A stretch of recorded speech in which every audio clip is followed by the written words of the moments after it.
आज हम लोग का टॉपिक है डायरेक्ट कॉस्ट और इनडायरेक्ट कॉस्ट। जब किसी भी कंपनी में कोई भी एक्सीडेंट होता है, इंजरी होती है या कोई इलनेस होता है, किसी भी वजह से इलनेस में भी एक्सीडेंट होता है। जैसे कि किसी को इलनेस है, वो कंपनी में गया और चक्कर खा के गिर गया तो वो एक्सीडेंट में आ जाता है।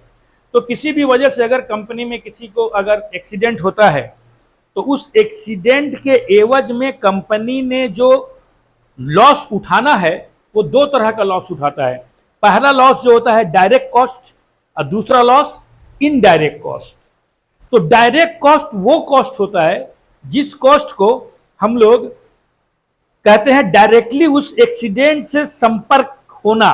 जैसे कि हम अगर अनट्रोडन आदमी है लेकिन कोई एक्सीडेंट हुआ तो हम ये जानते हैं कि उस एक्सीडेंट में क्या क्या नुकसान कंपनी का हुआ, हर लोग जान जाता है। इसको डायरेक्ट कॉस्ट कहते हैं।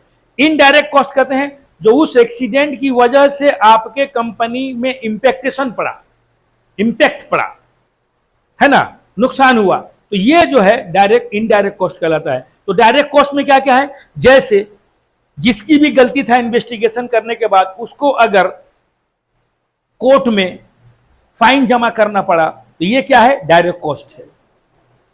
दूसरा, जिस आदमी का एक्सीडेंट हुआ उसको सिक पे देना, ये डायरेक्ट कॉस्ट है। सिक पे देना या उसको फिर से उसको ये देना, क्या बोलते हैं, उसका कंपनसेशन देना। मान लिया कि ड्यूटी करने के लायक नहीं रहा वो एक्सीडेंट होने के बाद, तो कंपनसेशन देना, तो कंपनसेशन देना भी डायरेक्ट कॉस्ट कहलाता है। इसके अलावा जितना वक्त इसके इंजरी में नुकसान हुआ, जिस लोगों का जो उसमें इन्वॉल्व्ड हैं उस एक्सीडेंट में, उनका अपना काम जो